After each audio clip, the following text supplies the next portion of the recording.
buenas noches a todos. Gracias por estar de nuevo acá. Esta es la primera charla que hacemos en este 2022. El objetivo de este nuevo plan de entrenamiento, porque es como un seguimiento al entrenamiento que ya habíamos hecho en el 2021. Gran parte, creo que todas las conferencias se encuentran montadas en la página, que se las pueden pedir de Nutrivita, que se las pueden pedir a su visitador o lo pueden pedir por el chat y ahorita lo estarán montando. Algunas de las cosas que voy a decir ya se mencionaron, otras no, pero sí tienen relación. En algún momento dimos una conferencia sobre dolor articular en general. Hoy vamos a hablar específicamente de la artrosis y qué podemos hacer, se cura o no se cura, sirve o no sirve lo que hacemos desde la medicina funcional. Y fue muy interesante para mí poner esa imagen que están viendo ustedes en este momento, porque eso es lo que se ofrece prácticamente desde la medicina convencional, un paciente con una artrosis inicial que sigue evolucionando y termina al final en un reemplazo, en este caso de rodillas, porque cada vez que hablamos de artrosis, muchas veces pensamos en rodillas netamente y pues hoy nos vamos a dar cuenta que no solo es de rodillas y que hay muchas formas de tratarla de una manera más efectiva y de lograr revertir el progreso de la enfermedad, que es algo muy importante. Listo, empezamos entonces recordando sin duda los tipos de articulaciones, porque como dijimos en un momento, no solo en las rodillas da la artrosis. En algún momento habíamos mencionado que hay varias articulaciones, unas articulaciones que no tienen movimiento, como las del cráneo, otras que tienen un movimiento reducido, como las articulaciones cartilaginosas de entre las vértebras, que es un tipo de articulación que tiene un movimiento más reducido, y otras articulaciones que tienen mucho movimiento, como son las articulaciones de la cadera, del hombro, del codo y de las rodillas. En el caso de la cadera y del hombro, tenemos que es un tipo de articulación enartrósica, mientras que las de los codos y de las rodillas sería más envisada. Todo eso es importante porque dependiendo del tipo de articulación que tenga afectado el paciente que usted va a tratar, depende de la elección del tratamiento, de cualquier tipo de tratamiento. Puede ser tratamiento convencional, o puede ser medicina antiehomotóxica, o puede ser medicina funcional, o puede ser suplementos. De acuerdo a lo que tenga su paciente, usted debe elegir cuál es el mejor para cada caso. Entonces, debemos recordar, esto es muy importante porque se nos olvida con mucha facilidad lo importante que es el agua. El agua es fundamental y muy fundamental en pacientes que tienen una enfermedad articular. La razón básica es que el cartílago no está irrigado. Entonces, parte de su nutrición es por la sinovia y la sinovia tiene entre el 60 y el 80% de agua, al igual que el cartílago. Hay unas diferencias entre algunos autores, unos dicen entre el 70 y 80, algunos autores dicen entre el 60 y el 85, pero en general tiene aproximadamente entre 70 y 75 si promediáramos los valores de cada autor. También, aparte de el agua, otra componente importante del cartílago es el colágeno. Y aquí surge un tema muy importante, porque es que cuando hablamos de colágeno en el cartílago, estamos hablando específicamente del colágeno tipo 2, que hace parte aproximadamente del 15 al 22% del peso o del componente del cartílago. Y hablo de específicamente colágeno tipo 2 porque van a encontrar, van a ver, van a llegarle el paciente, doctor, es que yo estoy tomando colágeno hidrolizado. Y cuando usted le pregunta o le llevan el recipiente, ni siquiera menciona qué tipo de colágeno tiene el producto que el paciente está tomando. Un buen colágeno que funcione debe tener identificado el tipo de colágeno que se le va a administrar al paciente. Hay algunos autores que están en controversia y dicen que el colágeno consumido por vía oral no funciona, y hay otros trabajos que han demostrado que sí tiene un beneficio para el paciente. Pero eso es fácil, usted lo puede comprobar. Coja una parte de sus pacientes y dele el colágeno adecuado y otra no, y darse cuenta cuál mejora y cuál no. Pero aparte del colágeno tipo 2, también tiene el colágeno tipo 6, 9, 10 y 11. Hacen parte del cartílago en menores cantidades. Aquí el 9 y el 6 juegan un papel muy importante y más adelante se los voy a demostrar por qué. En el mercado podemos encontrar concentrados de colágenos con solo tipo 2 o podemos encontrar colágenos con varios tipos.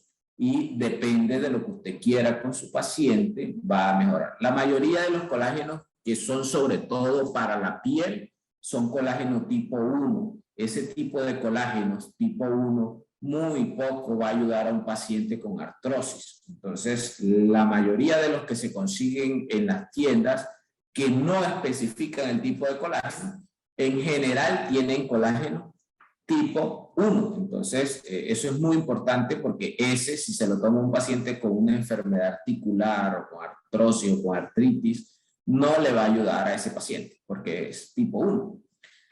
Otra característica importante es que el cartílago es hipocelular, es avascular y es alinfático. Y ya les voy a mencionar más adelante por qué eso es importante. Si dividiéramos esos porcentajes que vimos en una torta, podríamos ver que el 65% aproximadamente del cartílago es agua. Entonces, el primer paso para que usted trate, mejore y pueda curar un paciente con artrosis es aumentarle el consumo de agua. Por supuesto, debe tener en cuenta si tiene alguna contraindicación, limitarlo, pero si no tiene ninguna contraindicación, lo recomendado es que demos aproximadamente 35 cc por kilo día, de 35 37 cc kilo día. Eso da el aproximado de agua que requiere cada paciente de una manera más específica. Podríamos hacerlo más global para un adulto entre 1.5 y 2 litros de agua. Y aquí les muestro los 29 tipos de colágeno. Por eso les dije, si el paciente está tomando un colágeno y ni siquiera dice que es, pues ese colágeno no le va a funcionar porque usted no sabe qué le está administrando al paciente.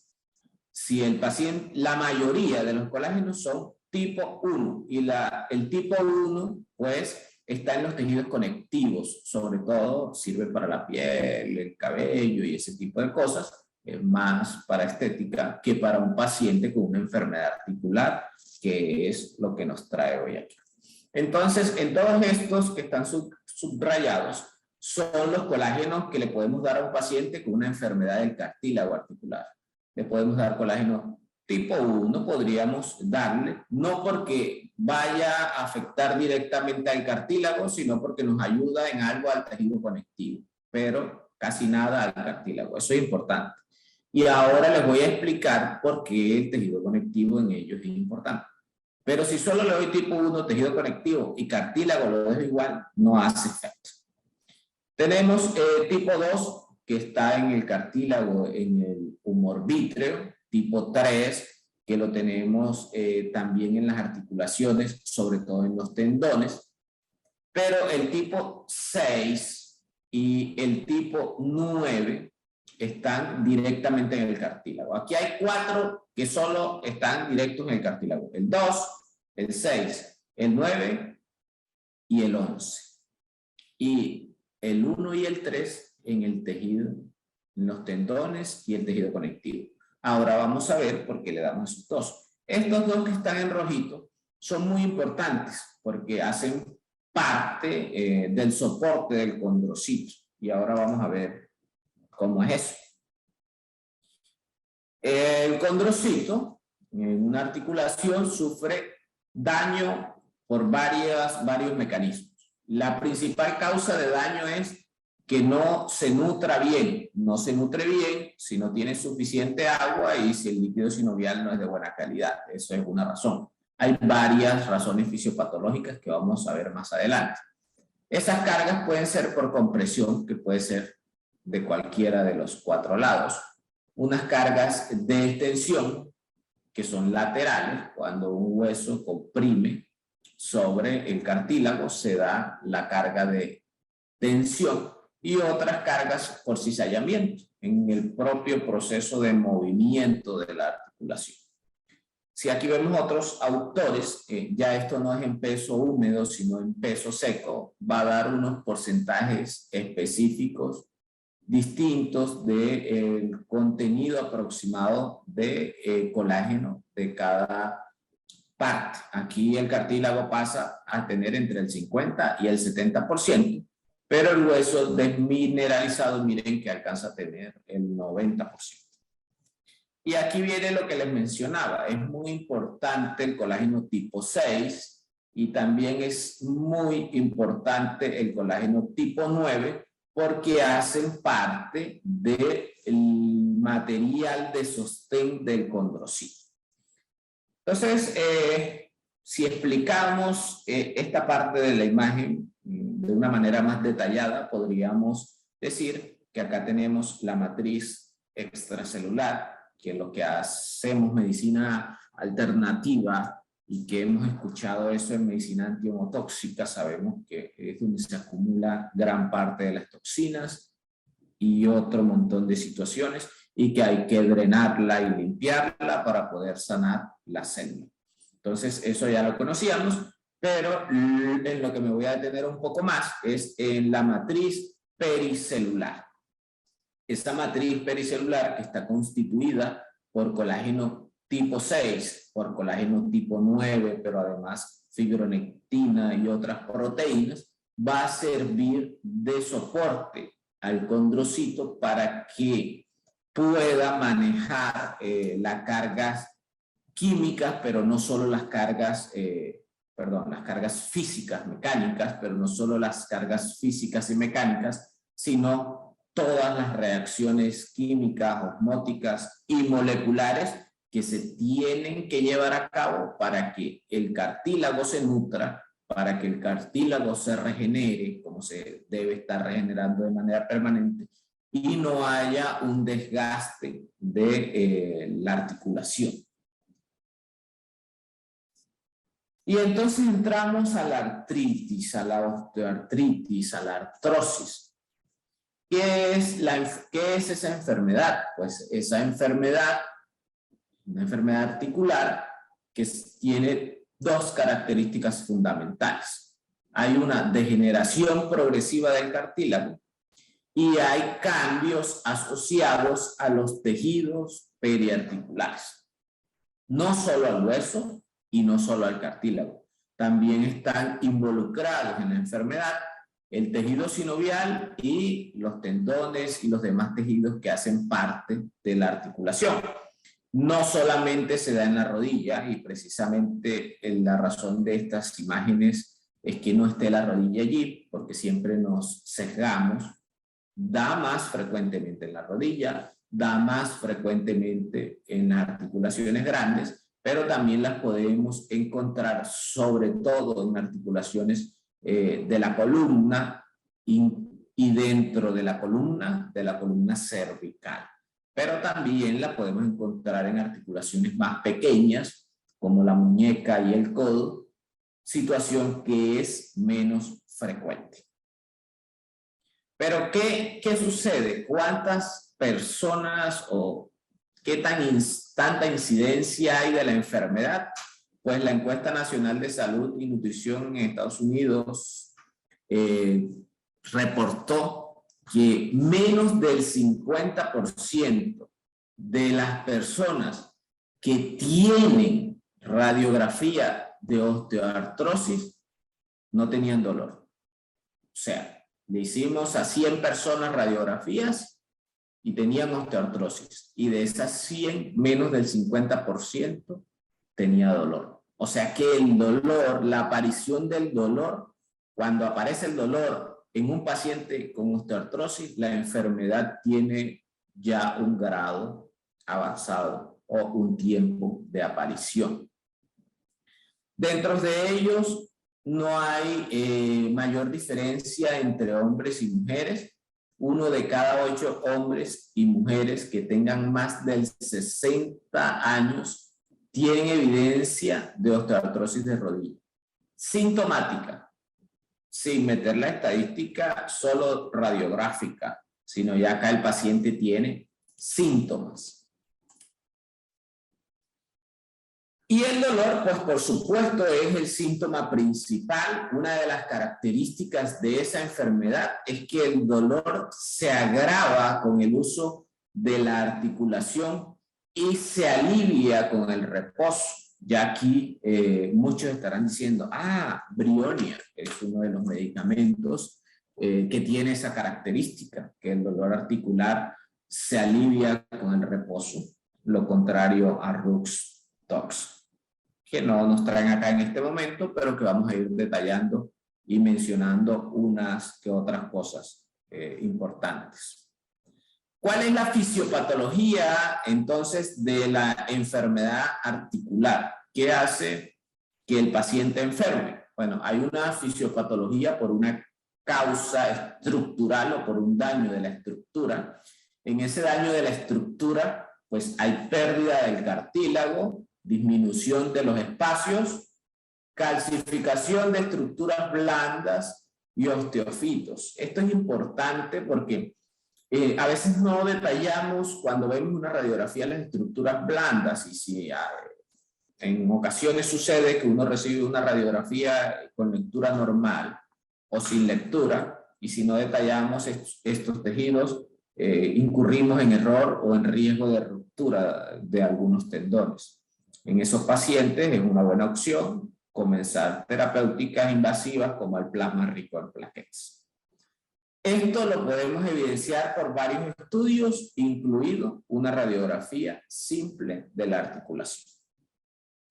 Pero aparte de esta estructura que se daña, también hay un daño de las sinovias, de los ligamentos, de los meniscos y calcificaciones tendinosas, como lo mencionábamos hace un poco. Ahora, esta sinovitis, este compromiso de ligamentos, de meniscos, ya no es visible por la radiografía simple. En este caso, cuando ya el paciente tiene estos compromisos, el estudio es una resonancia o una tomografía, en general una resonancia, donde se va a detallar ese tipo de lesiones. Y otra lesión estructural que ni siquiera nos imaginamos es que hay un compromiso medular óseo en el paciente que tiene una enfermedad artrósica. Hay otra causa fisiopatológica que es trastornos en la nocicepción. Aunque el cartílago no está inervado, las demás estructuras circundantes van a producir la sensación de dolor del paciente. Por eso es importante, cuando mencionamos el colágeno, dijimos, hay que dar también para las demás estructuras de la articulación, que al final son las que van a transmitir por sus fibras la percepción de dolor y es la principal causa del paciente. El paciente puede consultar porque vea que tiene deformidad en alguna articulación, pero comúnmente la principal causa de consulta es dolor y eso vamos a ver cómo hacemos. Entonces, cuando ya el paciente tiene síntomas, pues tiene sinusitis en más del 50%. Más del 50% de esos pacientes tiene sinusitis. Y cuando se le hace una resonancia al paciente sintomático, ya más del 80% de esas resonancias demuestran un compromiso de la médula ósea. Y si ustedes hacen introspección o recuerdan, ¿cuántas de las resonancias que ustedes han leído de artrosis tienen descrito un compromiso de la médula ósea? Muy pocas en realidad, porque es algo que casi no se menciona, pero todos los trabajos enfilan a que si hacemos una buena lectura de la resonancia, que si no somos radiólogos va a ser complejo, pues vamos a encontrar un compromiso de la médula ósea.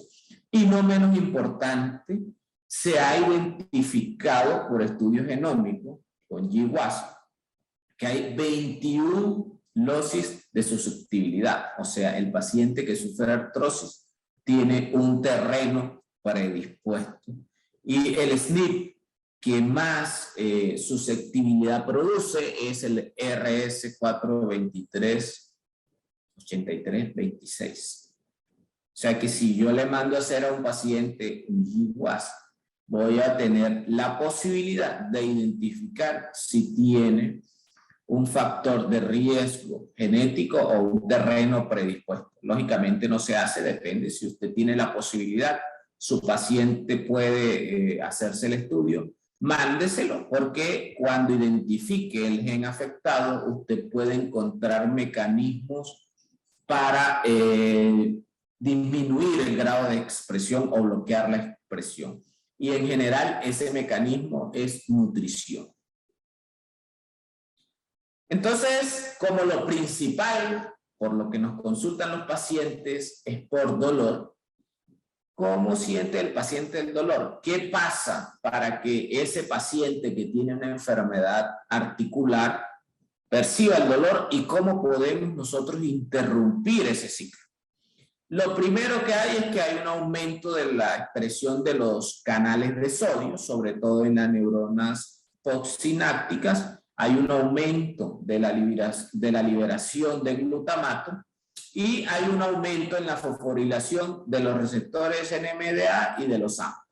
Eso produce una estimulación postsináptica y da inicio a toda la cascada del dolor. No solo eso, sino que en la segunda fase si le ponemos ese orden, en la segunda fase hay un aumento de la entrada de calcio que no solo es postsináptico, sino que también hay calcio presináptico y va a ayudar a que se libere más glutamato y a nivel postsináptico va a comenzar a producir cambios en la neurona para que se active el tercer paso, que son la amplificación de las vías que conducen el dolor, haciendo que el paciente sea más sensible, usemos ese término, y ahora vamos a ver un trabajo al respecto de esa sensibilidad. Pero además, en los núcleos centrales o en los centros superiores hay una ampliación del estímulo cuando llega, sobre todo a la región cortical, al sistema límbico y a la médula rostroventral. Pero aquí, antes de pasar esa diapositiva, no podemos olvidar esta estrellita, y eso es genial porque aquí tenemos el magnesio, que generalmente, originalmente, está ubicado sobre los receptores NMDA, N-metildeaspartato, y evitan que el glutamato lo estimule. Por esa razón, ustedes escuchan a pacientes decir: es que a mí me cayó bien el magnesio, es que el magnesio me lo mandó una señora que tenía eso y se le quitó. Por supuesto, porque el magnesio se va a ubicar en el receptor y no va a dejar que el glutamato lo estimule, y de cierto modo va a interrumpir ese ciclo. Dijimos que vamos a ver cómo impactamos el dolor. Ya sabemos que uno de los primeros pasos es tener niveles óptimos funcionales de magnesio. Vamos a ver qué más se puede hacer. Pero ese dolor no se produce solo. Ese dolor se produce porque ya en la articulación han ocurrido una serie de cambios que han predispuesto a la estimulación de las terminales. Dijimos al principio en la estadística, menos del 50% con osteoartrosis en la radiografía tienen dolor. O sea que el dolor no es el primer síntoma. ¿Y por qué se produce el dolor? Bueno, porque en una articulación enferma, aquí podemos comparar una articulación sana con una articulación enferma. Primero que todo, el líquido sinovial, que es el que nutre el cartílago, pues está enfermo. Tiene más cantidades de macrófagos, tiene más cantidades de células dendríticas, de fibroblastos, de neutrófilos, más cantidades de células. Además, aparecen estos fantasmitas que ustedes ven acá, que son los osteoclastos, que van a ir comiendo el hueso y van a ir dañando. Y además, y no menos importante, angiogénesis, que va a favorecer, recuerden que dijimos, cartílago no tiene vasos. Y si hay angiogénesis, lo que se va a favorecer es la migración celular, el aumento de la respuesta inflamatoria, y por eso la articulación del paciente que tiene osteoartrosis, usted la toca y es una articulación caliente, edematizada, caliente y dolorosa.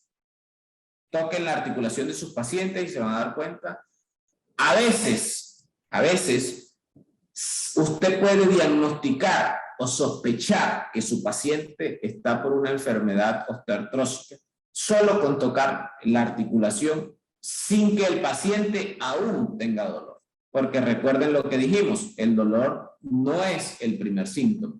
Y si usted a ese paciente que ya sospechó porque tiene su rodilla o su cadera caliente, usted la toca, está edematizada, de pronto cruje, ese paciente ya tiene indicación de que usted le inicie tratamiento.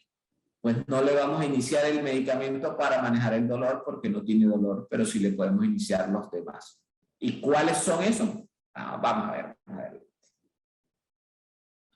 Entonces, ¿qué dice la evidencia? La evidencia dice que la enfermedad articular no solo se cura viendo la articulación, se cura viendo también el intestino. Siempre he hecho énfasis en la salud intestinal para curar a los pacientes.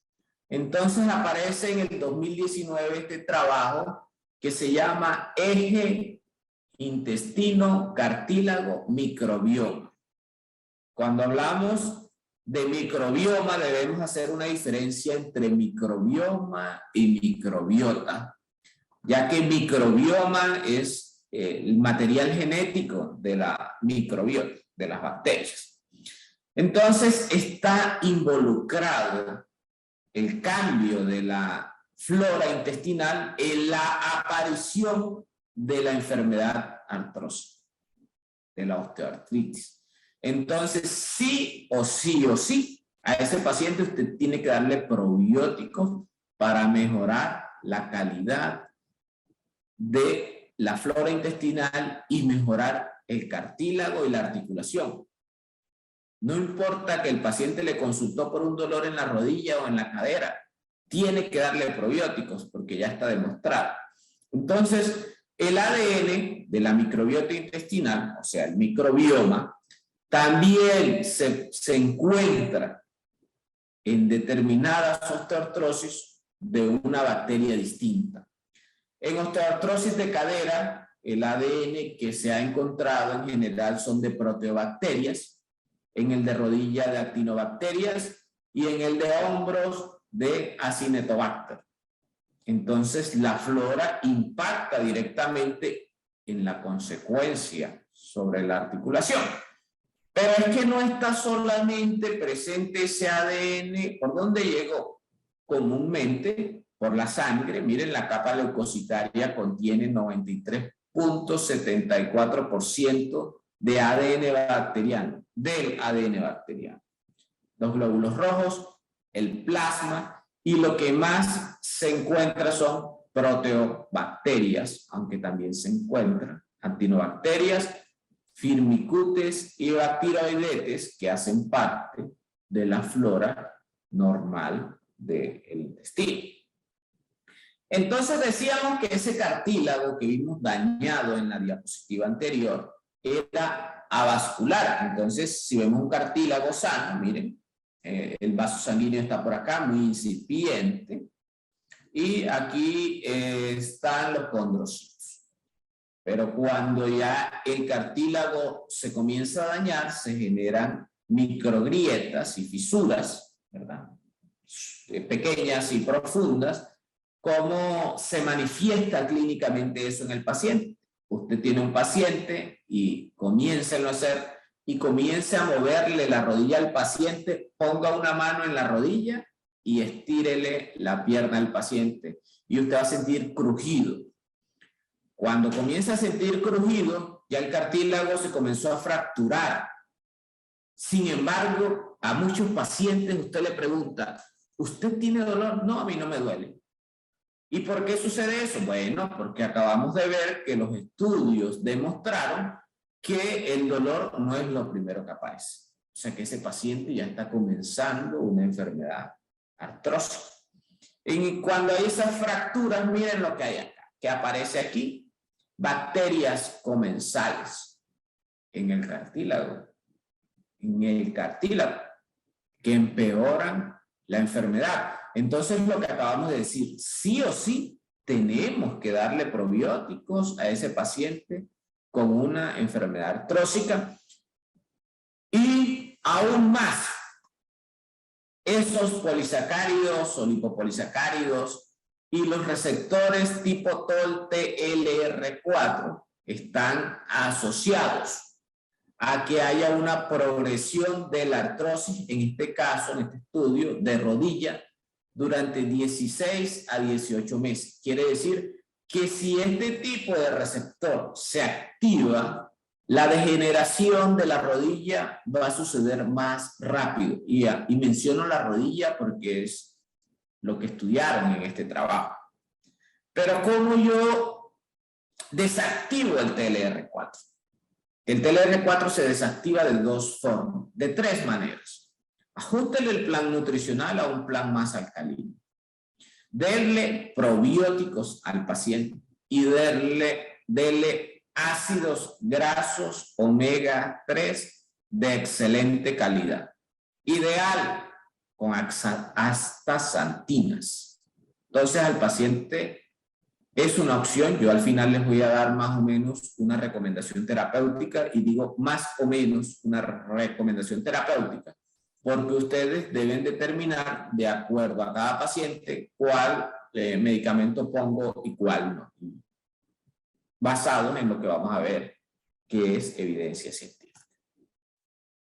Pero resulta que miren seguimos hablando un poco de la microbiota y esa microbiota está relacionada con varias cosas, con el sistema inmune, con el hueso, con los estrógenos, y esto es uno de los mecanismos por lo que se da la osteoporosis, sobre todo en mujeres en fase de climaterio y menopausia. Casi la mayoría sufren de osteoporosis y es porque la depresión de estrógenos va a predisponer a que se activen en los osteoclastos y se comience a comer o a degenerar el hueso.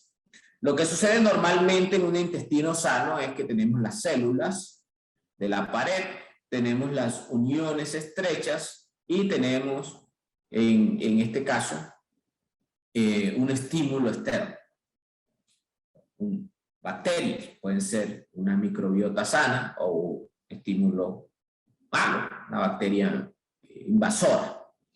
Si las uniones estrechas están bien, pues lo que se va a crear es que se activa esta vía dependiente de estrógenos, se disminuyen los TH1 y los TH17 y así, de esa manera, se bloquea o se disminuye la producción de factor de necrosis tumoral alfa, la interleucina 1-17 y los RANK. Los RANK son los que al final van a activar los osteoclastos. y los demás integrantes de esta pandilla, digámoslo así, van a ayudar a producir la inflamación. Pero cuando esta vía de estrógenos está bloqueada, porque sobre todo lo que bloquea esta vía es la pérdida de las uniones estrechas, y lo que más produce pérdida de las uniones estrechas en el intestino es el gluten. Ese bloqueo va a producir que todo esto sea lo contrario, que aumenten todos estos factores, porque se aumentan las cantidades de TH1 y TH17 diferenciados.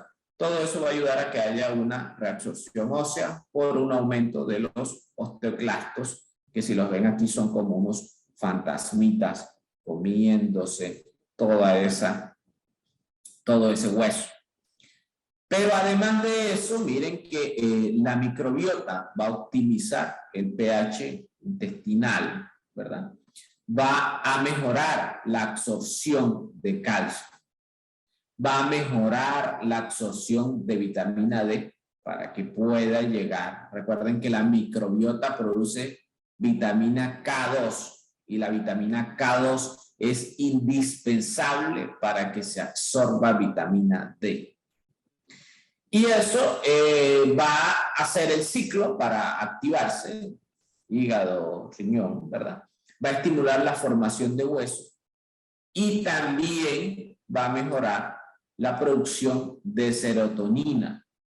La producción de serotonina, que recuerden que para que un paciente o para que una persona tenga dolor crónico debe tener varios componentes. Uno de esos componentes es un componente emocional, que es que el paciente se comienza a deprimir.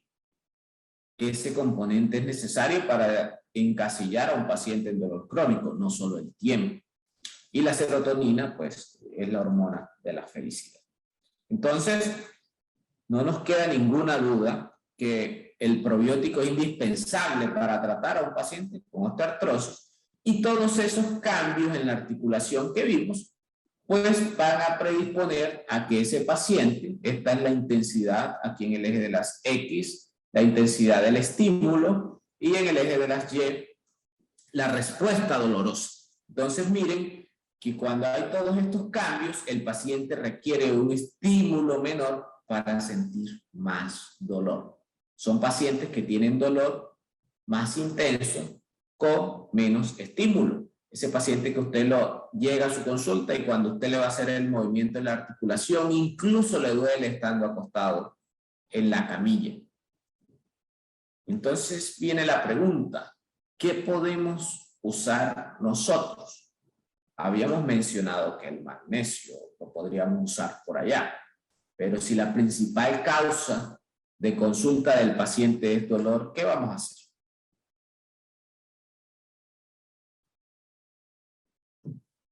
Bueno, podemos recordar las vías de la fosfolipasa 2 y el ácido araquidónico. Aquí se dividen en la COX y las vías LOX, las de los leucotrienos y prostaglandinas, y que la COX se divide en dos.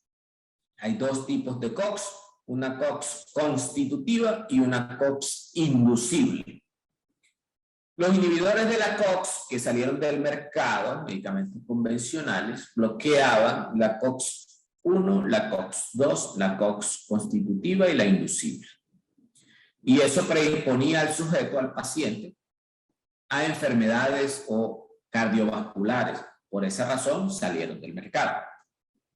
Pero tenemos dentro de la medicina alternativa funcional un medicamento extraído de una planta que es el Arpagophyto procumbens, que lo que hace es bloquear la COX inducible, bloquearla de manera reversible, con lo cual si bloqueamos esta COX a este nivel, dejamos libre la vía de los leucotrienos, no la bloqueamos, y además lo que sí bloqueamos es la vía de las prostaglandinas, disminuimos la inflamación, disminuimos el dolor. Ahora bien la pregunta, sí, pero eso ¿cómo funciona?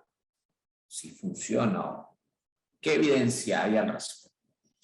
Bueno, se ha demostrado, en este trabajo se demostró un trabajo viejo, hace mucho tiempo, lo puse con esta intención de que desde el 96 se vienen publicando trabajos estudiando el efecto del arpagofito o del arpagocio.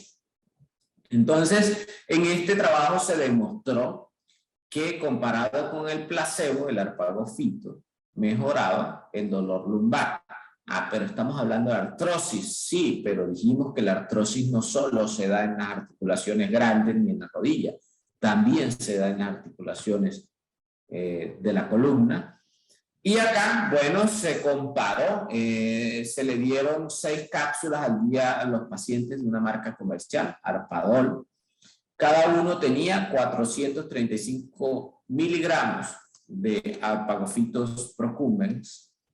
Y el grupo control se le dio diacereína, 100 miligramos diarios. Se les dio durante 4 meses a 122 pacientes que tenían artritis de rodilla y de cadera. Se logró que en el grupo de los arpagofitos se disminuyera el uso de AINES y de otro tipo de analgésicos. Y eso de entrada ya es una ganancia para un paciente crónico. Y si todos o los que estamos aquí somos médicos o todos recordamos, cuando nosotros le damos el tratamiento a un paciente para artrosis, un analgésico, eso lo cura. O le está calmando el dolor o la inflamación. Eso lo está calmando. Y ese paciente va a seguir evolucionando el proceso de la enfermedad, pero el medicamento convencional está pasando la cuenta de cobro con el riñón, con el estómago o con otra parte del cuerpo. Entonces, con los arpagócidos disminuimos el consumo de medicamentos, mejoramos al paciente y no tenemos una cuenta de cobro que pasar a otra parte del organismo. Esa es una ventaja. Siguiente ventaja, tiene un efecto condroprotector, o sea, protege el cartílago y protege el cartílago. Ya este trabajo es en fitomedicina en el 2006. Protege al cartílago porque inhibe mediadores inflamatorios, sobre todo las prostaglandinas, ya dijimos por qué vía, deja libre la vía de los leucotrienos, también porque inhibe los mediadores de la destrucción del cartílago, como el factor de necrosis tumoral alfa, la interleucina 1 beta, metaloproteasas y elastasas.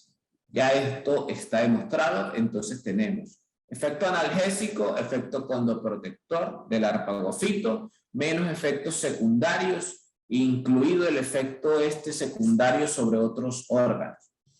En este otro trabajo que se hizo en el 2007, y último que voy a mencionar, porque podría pasarme mencionando muchos trabajos y no es el objetivo.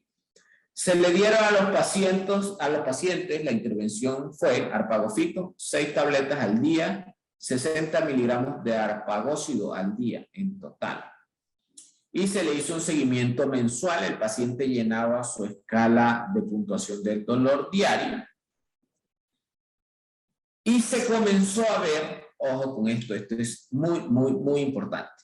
Esta es la cantidad de pacientes que respondieron al tratamiento y esto es el número de semanas. Y yo pienso que cuando hablamos de arpagofito, esta es la diapositiva más importante de todas. Y la diapositiva más importante de todas porque si usted le da esta medicina a un paciente y mire que aquí está la semana 0 y está la semana 2 más o menos acá. Y el paciente lleva 2 semanas tomándosela. Y el paciente va a decir, ay doctor, es que yo llevo 2 semanas tomándome eso y yo me siento igual. Pues usted tiene que saber que la evidencia demostró que después de la semana 7, se alcanza el 50% de efectividad en el tratamiento. O sea que desde la semana 7, más del 50% de los pacientes mejora. Si usted va a mandar un medicamento a base de arpagócidos, tiene que tener claro usted y tiene que tener claro el paciente que desde el primer día no va a tener resolución del dolor y que la mejoría de ese dolor va siendo progresiva. Anéxele otro medicamento adicional para que usted le mejore ese dolor agudo al menos las primeras 4 semanas. Medicina antiemotóxica, lo que usted desee, otro analgésico. Y después lo suspende y el efecto del arpagócido va a comenzar más marcado o evidente después de la semana 7 de tratamiento. Entonces, no siendo más, son varios mecanismos de acción del arpagofito. Uno de esos mecanismos de acción ya dijimos que es un bloqueo selectivo y además reversible de la COX inducible. Un efecto antioxidante porque contiene flavonoides y nos va a llevar a alcalinizar el cuerpo del paciente, que al final es un objetivo terapéutico. Nos va a ayudar a inhibir la proteinquinasa, que es un modulador de las neuronas propioceptivas y nociceptivas, que son las que van a transmitir la señal del dolor. Y que además, para que tengamos efectos secundarios, mire que vamos a necesitar dosis muy, muy altas. Si comparamos, en este trabajo se les dio 60 miligramos de arpagócido, 60 miligramos. Y para que el paciente tenga un efecto secundario necesita más de 960 miligramos al día. En aquel trabajo que se obtuvieron resultados, solo se le dieron 60 miligramos.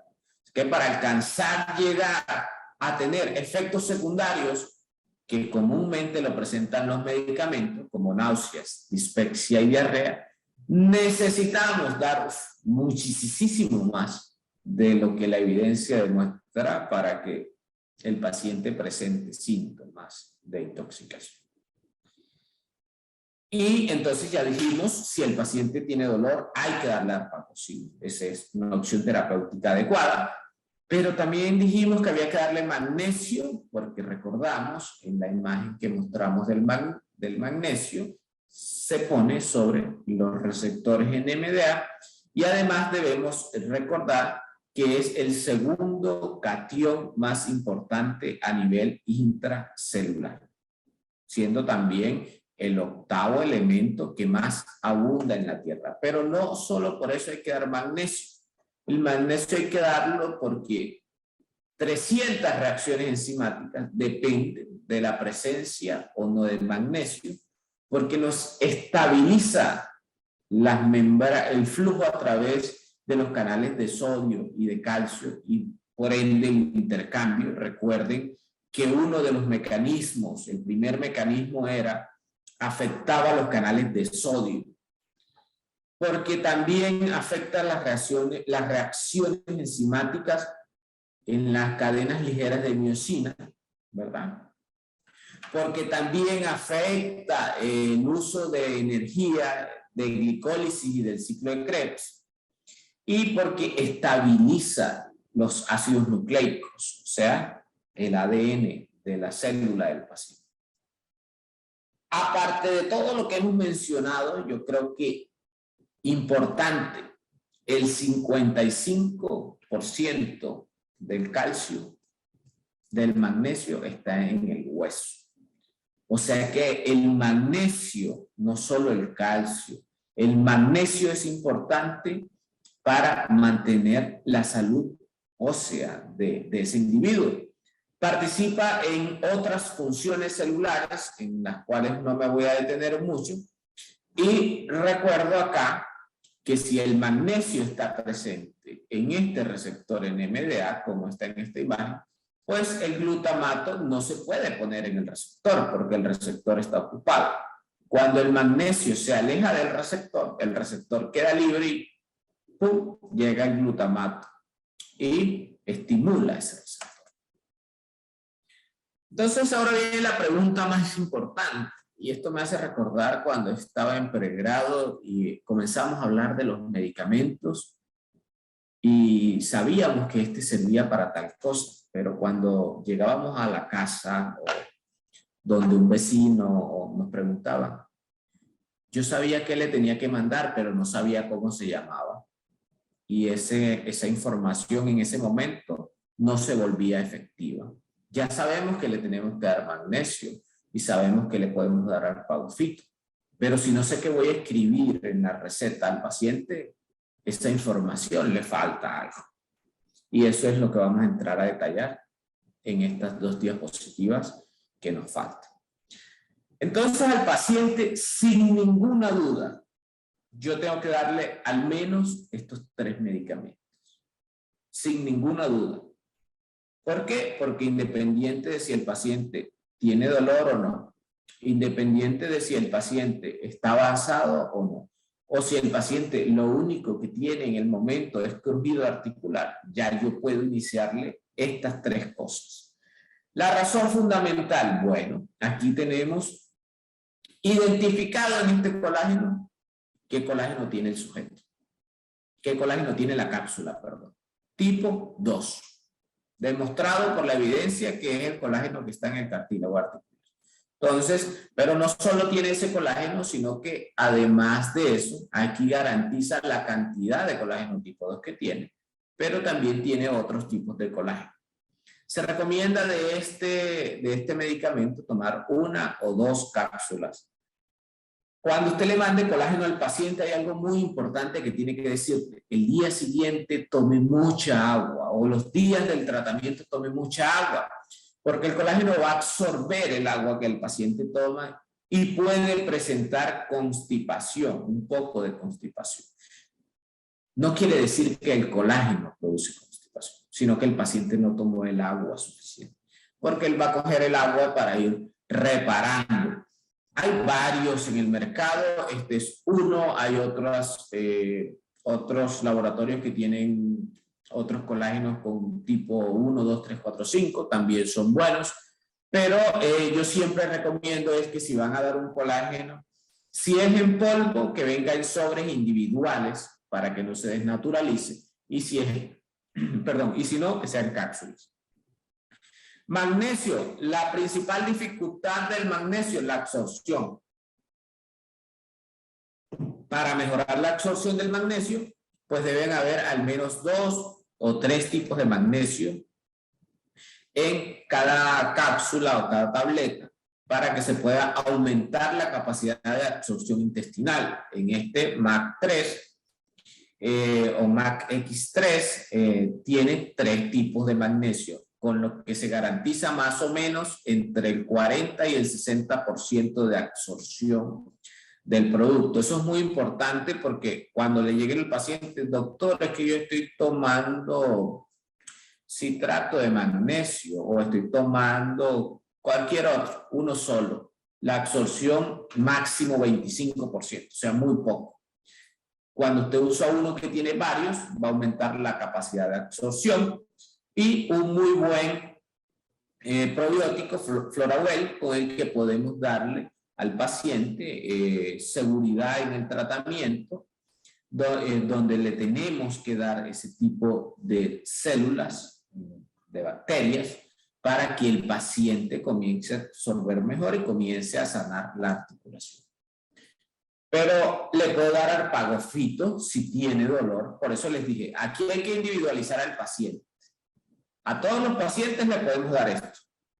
Pero si además tiene dolor, yo le puedo dar arpagofito, el que usted quiera. Aquí tenemos arpagofito, 480 miligramos, con el que le podemos dar 3 dosis. Eso equivale más o menos a 5.76 miligramos de arpagócido. Y recuerden que para que produzca un efecto secundario debemos darle, según la evidencia científica, 960. Muchísimo. Entonces, 5.6 es una cantidad razonable. Podemos dar hasta 2 cápsulas juntas y no nos pasamos hasta cada 6 horas. Sin miedo, no va a pasar nada.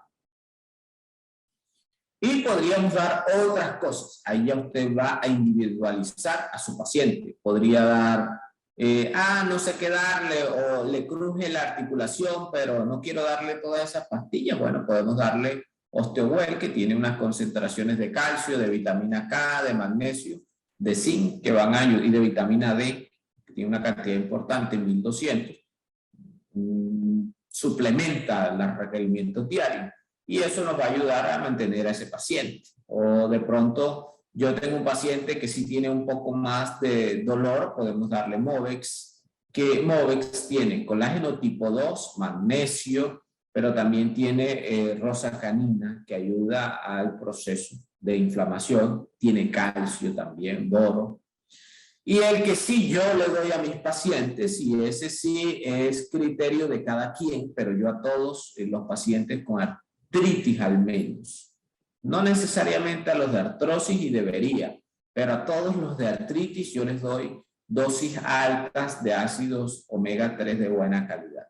Este es un omega 3 que al principio no utilicé porque no había encontrado los trabajos cuando comencé a conocer estos productos.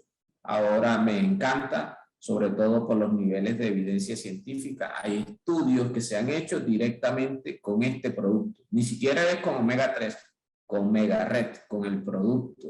Trabajos robustos. Y además, uno es de krill y dos, tiene altas concentraciones de astaxantina, que es antiinflamatorio y antioxidante. Entonces, la dosis recomendada para un paciente normal son 1000 miligramos, o sea, una al día. Yo le doy 4000 a 6000 a un paciente que está agudo, o sea, 4 cápsulas que se las puedo poner 2 puntas cada 12 horas al paciente sin miedo. Désela antes de las comidas y usted va a evaluar cuánto tiempo lo debe mantener. Y por último, y no menos importante, la dieta es extremadamente fundamental. Si al paciente le gusta leer, este libro le cae de maravilla, La dieta paleolítica, que va a llevar al paciente hacia el lado alcalino y va a disminuir, por supuesto, todo el grado de inflamación y de evolución de la enfermedad que vaya en ese momento. Con eso hemos concluido en la presentación. Vamos a dar espacio a resolver las preguntas. Doctor, mil gracias por su apoyo. Como siempre, súper buena la charla. Bueno, doctor, vamos aquí a mirar. Dice, buenas noches, la doctora Milena Usuga. Buenas noches, ¿por cuánto tiempo y en qué dosis debe tomar los probióticos un paciente con osteoartritis? Muy buena pregunta. Para nosotros repoblar a un paciente necesitamos como mínimo 20 días. Pero cuando un paciente ya tiene osteoartritis, usted debe darle entre 40 días y 6 meses. Pero no debe darle el mismo probiótico. Usted puede dar 90 días máximo la misma cepa y después de 90 días cambie el probiótico por uno que tenga otras cepas. Pues no las mismas porque no tendría sentido. Pero en este paciente de osteoartritis la respuesta sería ideal entre 40 días y 6 meses. Usted le puede dar 40 días y está bien, no requeriría más. Listo, doctor. Aquí hay otra. Para una persona con bursitis, ¿igual debe tomar probióticos? No necesariamente. La bursitis ya es una enfermedad que no es crónica, no ha llegado el paciente a estar en ese estado crónico. Sin embargo, hay algo muy importante. El probiótico no le cae mal a nadie. Usted, incluso usted que no tiene nada, tome probióticos unas tantas veces al año, 1 o 2 veces al año, que es necesario para prevenir muchísimas enfermedades. Se lo podría dar porque le va a ayudar en algo, pero no va a curar la bursitis dándole probiótico. Gracias, doctor. El doctor Rubén Darío Cardona nos pregunta, ¿la ecografía es útil en el diagnóstico de la artrosis, por ejemplo, en rodilla? Y dice también que si un paciente con osteoartritis se le debe suspender el ejercicio. La ecografía es útil en cuanto usted vaya a hacer alguna intervención adicional. Por ejemplo, Yo tengo un paciente y el paciente sé o sospecho clínicamente y ya tengo unos estudios y he demostrado que ese paciente tiene osteoartrosis. Yo con la ecografía voy a cambiar el plan o voy a hacer algo adicional para mejorar el paciente. Si lo voy a hacer, genial, indicado. Si no lo voy a hacer, yo personalmente le digo al paciente, coja ese dinero y cómprese los medicamentos. Con este tratamiento oral y con plasma rico en plaquetas intraarticular, yo tengo pacientes que no caminan y ya están caminando sin síntomas.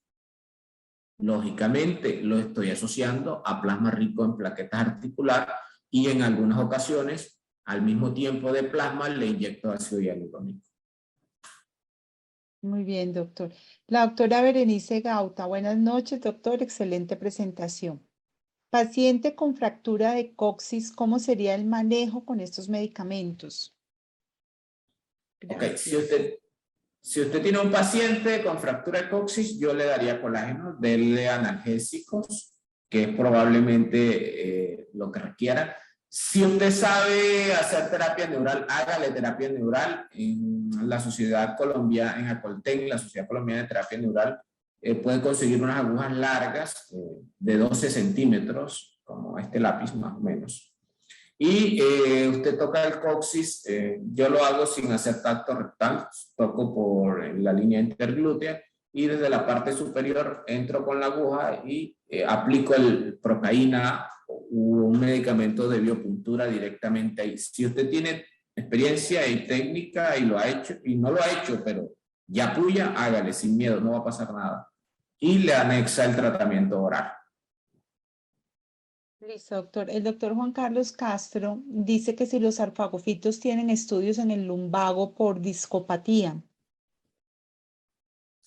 Bueno, en el lumbar, recordemos que el disco tiene alto contenido de colágeno tipo 2, entonces a ese paciente que tiene el disco afectado del colágeno, póngale terapia con biopuntura o con terapia neural. Y el arpagofito ha tenido evidencia en dolores lumbares y en radiculopatías. No se los mostré allí porque no era el objetivo, pero sí tiene evidencia. Lo que tiene que tener en cuenta, doctor, es que el efecto terapéutico lo va a conseguir después de la semana 7 más o menos, para que el paciente no se desespere. Listo, doctor. Gracias. Doctor, usted ya había hablado sobre el plasma rico en plaquetas. Nos preguntan este infiltrado en articulaciones. Maravilloso, recomendado. Si usted sabe, lo más importante de una aplicación de plasma rico en plaquetas articulares es la asexia. Asexia, muy buena asexia y activarlo bien. Después que usted lo active y buena asexia, no hay problema. Dele sin miedo, no va a pasar nada. Uy, doctor, hoy hay cantidad de preguntas, doctor. Nos va a tocar escoger algunas. Si estamos manejando sueroterapia con medicamentos antiehomotóxicos para un proceso de osteoartritis reumatoidea, le podríamos agregar como protocolo, perdón, los suplementos dietarios que acaba de mencionar en la charla, como Floraguel, Osteogel, Megared y UC2, y cómo lo dosificaríamos. Le podemos, no, le tenemos que dar, porque recuerden que es como construir una casa. Los medicamentos antihomotóxicos son los trabajadores. Si usted tiene trabajadores, pero no tiene cementos ni bloque, no va a poder armar la casa. Entonces usted le está poniendo a los trabajadores, pues si tiene una bolsa de cemento nada más y tiene 10 trabajadores, pues no van a hacer mucho. Pues si usted le pone los trabajadores y los implementos, va a construir más rápido y bien. Entonces sí debe colocárselos porque es más o menos esa la analogía. No van a interactuar, no se van a contraindicar, no hay ningún problema. Ok. Nos dicen que si existen estudios para la prevención, o sea, la utilización de estos productos que acaba de mencionar el doctor en la charla, en la prevención de artrosis de pacientes jóvenes con padres con artrosis. Con artrosis específicamente no, sin embargo, sí hay trabajos que han demostrado que el uso de unos tipos de colágenos evitan que se expresen enfermedades o que haya deterioro de la función más rápida en los pacientes. Entonces sí previene, no específico, no conozco en este momento un estudio que hable específicamente de artrosis, pero sí que se puede usar de manera preventiva. Incluso algunos autores hablan que deberíamos tomar colágeno desde los 35, 37 años. Ok, doctor. Y dice que si estas dosis deben ajustarse de acuerdo a la extensión articular afectada. No, las dosis no se afectan por la extensión de la... Si tiene una articulación le doy más, o si tiene 3, no. A menos que lo que estábamos hablando de las aplicaciones. Si usted va a hacer un procedimiento, pues sí tiene que aplicarle a todas las afectadas. Listo, mi doctor. Pues la última me da pena con usted, pero nos preguntan si por cuánto tiempo se puede utilizar los alfagofitos. No hay un estudio límite que diga desde este punto hacia allá no funcionan, y tampoco se ha visto que haya resistencia del uso de alfagofitos. Sin embargo, algunos autores dicen que deberíamos usarlo máximo 6 meses recorridos, 6 meses continuos, y después de 6 meses descansar al paciente al menos de 30 a 40 días, y podríamos usar 6 meses más. Pero no hay trabajos que hayan demostrado que después del uso continuo por un largo tiempo el paciente vaya a tener un efecto secundario o una toxicidad. Doctor, le voy a hacer la última porque me la volvieron a repetir, qué pena, y me la había saltado y me volvieron a escribir. Pero dice que desde su niñez, es una mujer, la doctora Yulney Rosales, desde mi niñez me traquean las articulaciones de las rodillas y hombros sin dolor, pero actualmente tengo sobrepeso. Es que, espéreme, doctor, que me pusieron acá otro encima. Bueno, actualmente está con sobrepeso, entonces, pero no presenta ni inflamación ni dolor. ¿Cuál sería el procedimiento en esos casos? Bueno, ya tiene la enfermedad sin duda, y si se hace, eso es demostrable, no es, hágase una radiografía o una resonancia y va a salir con artrosis. Sí se puede hacer el tratamiento y sí debe hacerlo. Si tiene sobrepeso, no tengo ninguna duda en que tiene un trastorno de la microbiota intestinal. Entonces, habría que preguntar si nació por cesárea o por parto normal y qué tantos antibióticos ha tomado en la vida. Y probablemente muchas de esas respuestas sean que tomó antibióticos, y en algunos casos que nacieron por cesárea, pues ahí no tienen la flora inicial. Entonces hay que tomar probióticos, tome colágeno y tome magnesio y busque la manera de bajar de peso. Nosotros dimos el año pasado una conferencia de sobrepeso y de síndrome metabólico. Si se las ve, ahí va a poder encontrar algunas cositas que van a ayudarle también. Bueno, doctor, muchísimas gracias, excelente conferencia, muchas gracias por su apoyo como siempre, y a todos los participantes, mil gracias. Las charlas, como decía el doctor, incluyendo la de sobrepeso que acabo de mencionar, están en la página www.nutrivitacolombia.com. Los invitamos a que, y esa también va a quedar allí. Mil gracias a todos, feliz noche y bendiciones para todos. Doctor Rodríguez, mil gracias. Buenas noches, gracias a todos y nos veremos en las próximas conferencias. Gentilmente invitados todos. Claro que sí, doctor. Feliz noche.